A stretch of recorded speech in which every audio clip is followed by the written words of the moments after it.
मैंने नोट्स कभी भी प्रॉपर तरीके से नहीं बनाए। सारी की सारी किताबें वापस से पढ़ सकते हो। क्या ये पॉसिबल है कि आप सारे के सारे वीडियोस वापस से देख सकते हो? फिजिक्स का, केमिस्ट्री का, मैथ्स का, बायोलॉजी का ढूंढने की जरूरत नहीं है। या ये मैंने टॉपर बच्चे के नोट्स में देखा कि आप भूल कर भी वो गलती मत करना। हेलो एवरीवन, मेरा नाम है भूमिका चौहान। स्वागत है आप सभी का इंग्लिश क्लास में। आज आपको मैं बेस्ट तरीका बताने वाली हूँ नोट्स कैसे बनाने चाहिए। मेरी लाइफ में मैंने पढ़ाई करने के दौरान सबसे बड़ी गलतियां यही की थी कि मैंने नोट्स कभी भी प्रॉपर तरीके से नहीं बनाए और हमेशा एग्जाम टाइम पर आते आते मेरी हालत ऐसी हो जाती थी कि काश अभी मेरे पास अगर नोट्स होते तो मैं बहुत अच्छे से रिवाइज करके शायद और भी अच्छा स्कोर कर सकती थी।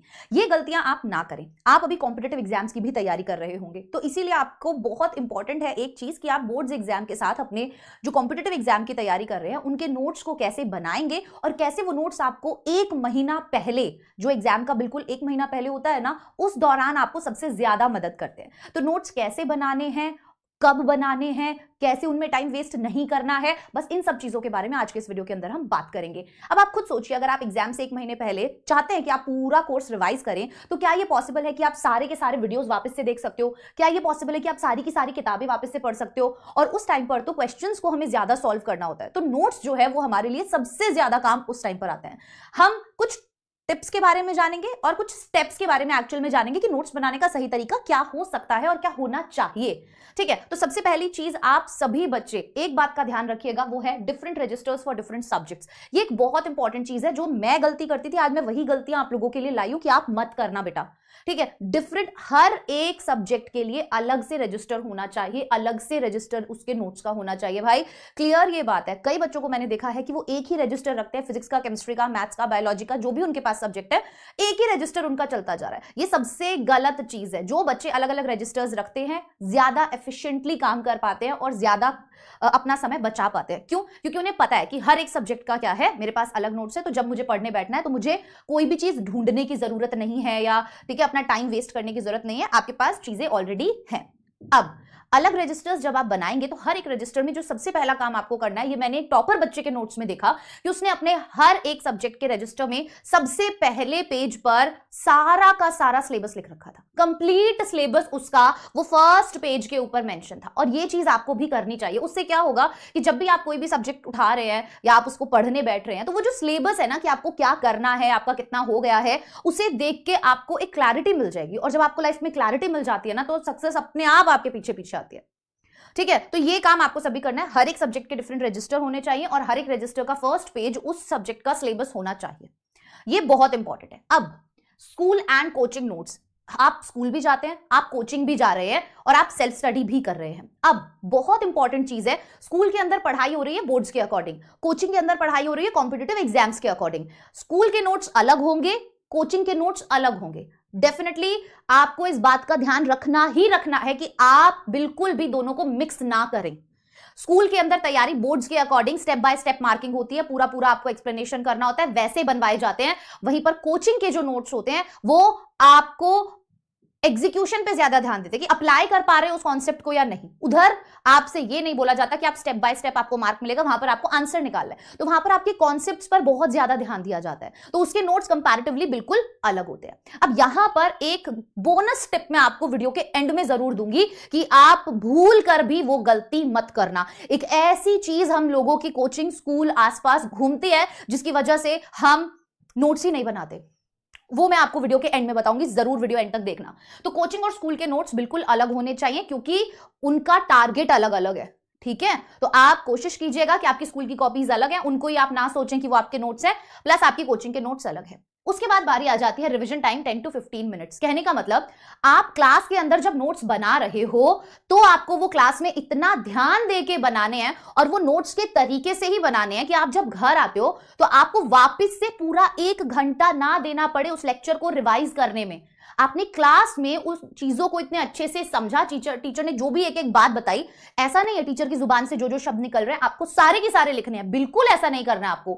आपको कॉन्सेप्ट्स लिखने हैं, आपको इंपॉर्टेंट चीजें लिखनी है, आपको टू द पॉइंट चीजें लिखनी है, ताकि आपके नोट्स जो हैं उसमें वो सारी इंपॉर्टेंट इंफॉर्मेशन है और आपने क्लास में बैठ के उन टीचर को बहुत अच्छे से सुना, जिससे आपको वो सब चीजें याद है और जैसे ही आप अपने नोट्स को देखते हो तो आपको समझ आ जाता है, सब कुछ याद आ जाता है। तो बच्चे कॉपी पेस्ट ना करें। जैसे एनवी सर की मैंने एक वीडियो देखी थी, उसमें उन्होंने बहुत अच्छी बात बोली थी कि जब भी बोर्ड के ऊपर कोई भी टीचर ने कुछ लिखा हुआ है तो बच्चा जब नोट करता है ना तो उसकी आदत है वो एक्चुअल में कॉपी पेस्ट कर रहा है, ठीक है, बस वो देख रहा है, लिख रहा है, देख रहा है, लिख रहा है, देख रहा है, लिख रहा है। ये सबसे गलत अप्रोच है। आप वहां पर सामने देखो, और जरूरी नहीं है कि आप एज इट इज चीजें कॉपी कर रहे हो। टीचर ने पढ़ाया, आपने ब्लैक बोर्ड पे देखा और फिर खुद उसको अपने तरीके से लिखा जो आपको समझ में आया। अगर कुछ एक दो चीज मिस हो जाती है वो आप देख के वापस से लिखिए, बट उससे क्या होगा, जब आप लिखेंगे तो आपको चीजें याद रहेंगी। दूसरी चीज, आप फोकस से, पूरे डिसिप्लिन से, पूरे अटेंशन के साथ क्लास में ध्यान देंगे, जिससे घर आकर आपका नोट्स बनाने का जो टाइम है वो भी बचेगा और पूरा चैप्टर जीरो से आपको रिवाइज नहीं करना पड़ेगा। 10 to 15 मिनट्स के अंदर आपका चैप्टर रिवाइज हो जाएगा। जब बच्चे अक्सर ये बोलते हैं कि स्कूल अलग, कोचिंग अलग, फिर सेल्फ स्टडी का टाइम कहां मिलेगा, तो वो टाइम हम इसी तरीके से बचाते हैं। आगे मैं आप लोगों के लिए एक वीडियो जरूर लाऊंगी जिसके अंदर मैं आपको टाइम टेबल बनाना बताऊंगी कि कैसे आप सेल्फ स्टडी के लिए ज्यादा से ज्यादा टाइम निकाल सकते हैं, ठीक है। उसके बाद बारी आती है हाइलाइटर और कलर्ड पेन। अक्सर बच्चे नोट्स बनाते समय अपना सारा का सारा टाइम उनकी सजावट में निकाल देते हैं। आपको उनके मेकअप की कोई जरूरत नहीं है, वो आपकी कोई उसकी शादी नहीं है, कोई आपको उसे कहीं कुछ दिखाना नहीं है, आपको उसको कोई लेके नहीं जाना है कहीं, आपको उसके लिए कोई मार्क्स नहीं मिलने वाले, आप वो यूजलेस चीज है, आपको उसका रिटर्न कुछ भी नहीं मिल रहा है। मुझे सबसे बेकार चीज लगती है उन बच्चों के लिए जो अपना टाइम वेस्ट करते हैं नोट्स को सजाने में।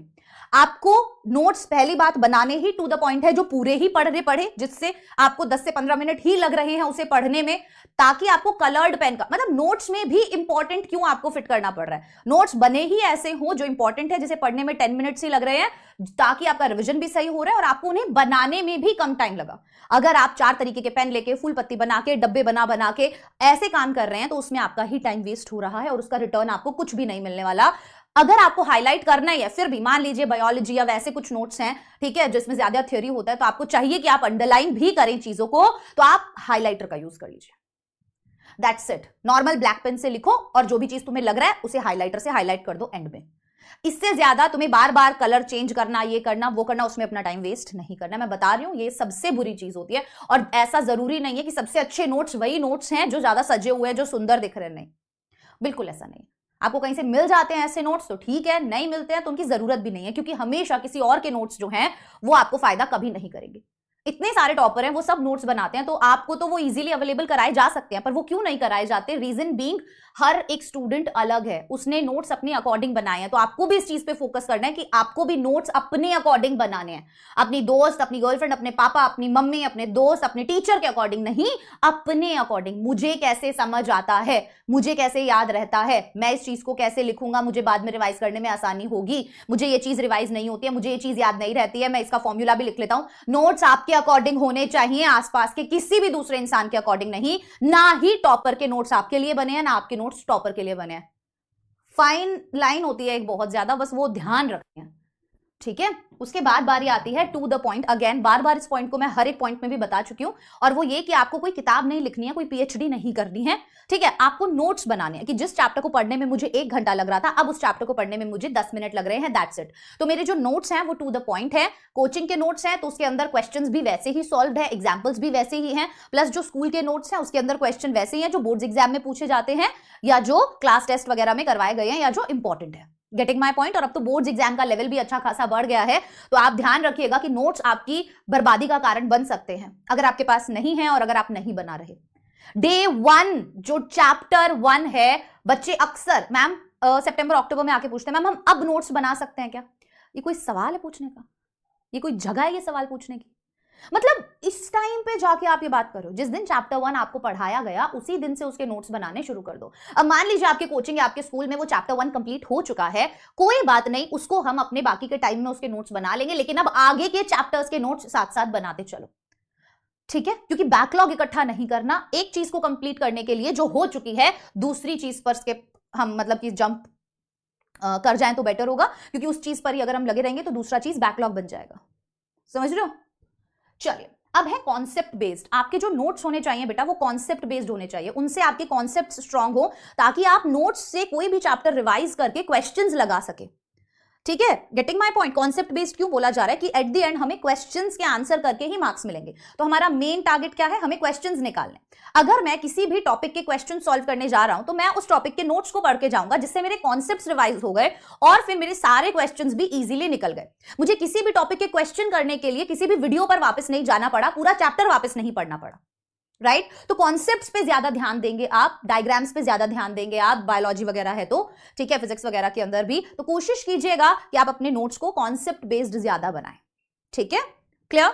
अब एक बहुत ही इंपॉर्टेंट और बोनस टिप के बारे में जो मैं बात कर रही थी आप सभी से, वो ये है कि कोई भी बच्चा जो नोट्स बना रहा है या जो नहीं बना रहा, मैंने आपको बोला था एक ऐसा एलिमेंट आपके चारों तरफ घूमता है और आजकल टेलीग्राम वगैरह पे या कोचिंग्स में या हर जगह बहुत ज्यादा चल रहा है, वो है आपको पीडीएफ्स जो प्रोवाइड किए जाते हैं। जैसे मैं भी अपने क्लास के पीडीएफ जब आपको प्रोवाइड करती हूँ तो मैं आपको बोलती हूँ कि भाई देखो ये जो मैंने पीडीएफ बनाया है या जो क्लास के नोट्स हैं ये तुम जेरोक्स करके निकलवा लो और इसमें से अपने नोट्स तुम्हें बनाने हैं तो बना लो, है ना, ये बोला जाता है। अब बच्चे के ऊपर डिपेंड करता है कि वो नोट्स उनसे बनाता है या नहीं बनाता। आपको पीडीएफ के भरोसे नहीं रहना। जितने भी पीडीएफ्स आपको दिए जा रहे हैं कि भाई ये आपको अब नोट्स बनाने का टेंशन ही खत्म हो गया है, अब से आपको नोट्स पे अपना टाइम वेस्ट ही नहीं करना है, वो सबसे गलत चीज है। क्योंकि अगर आप खुद कुछ कर ही नहीं रहे हैं, लिख ही नहीं रहे हैं, अपने नोट्स खुद नहीं बना रहे हैं, तो इवेंचुअली आप अपना ही नुकसान कर रहे हैं। आपको दुनिया जहान का मटेरियल मिल रहा होगा, भरा पड़ा है मार्केट, हर जगह टेलीग्राम का हर ग्रुप पे हजारों टीचर्स ने हजारों तरीके के नोट्स आपको दिए हुए हैं, वो आपके लिए यूजफुल हैं, आप उन्हें यूज कीजिए, बट उसको बिल्कुल भी सब्स्टिट्यूट मत कीजिए अपने खुद के बनाए हुए नोट्स से। आप ये मत सोचिए कि मेरे पास वो सब मटेरियल है तो मैं अब नोट्स नहीं बनाऊंगा। ये एक सबसे गलत डिसीजन होगा आप लोगों का 11th और 12th क्लास में स्पेशली। मैंने बोला कि मेरी बर्बादी का कारण बने थे कि मैंने नोट्स नहीं बनाए थे, and that is the reason मैं हर एक बच्चे को ये सजेस्ट करना चाहती हूं कि शायद अगर मैंने नोट्स अच्छे से बनाए होते तो मैं जितना मैंने स्कोर किया उससे काफी बेटर स्कोर कर पाती, ठीक है। तो ये था हमारा आज का सेशन जिसके अंदर हमने बात की, टू द पॉइंट बात की कि नोट्स कैसे होने चाहिए, कैसे नहीं होने चाहिए। वीडियो के कमेंट सेक्शन में अगर आपने एंड तक अभी वीडियो देखा है तो प्लीज कमेंट सेक्शन में मुझे ये जरूर बता के जाना कि आप अपने नोट्स किस समय बनाते हैं, क्लास के दौरान बनाते हैं या क्लास के बाद में बनाते हैं। मुझे सिर्फ इस चीज का आप सभी बच्चों से एक आंसर चाहिए, जितने भी बच्चे इस वीडियो को देख रहे हैं। तब तक के लिए भूमिका चौहान चैनल को सब्सक्राइब कीजिए, वीडियो को लाइक कीजिए, शेयर कीजिए। All the very best, thank you so much, take care.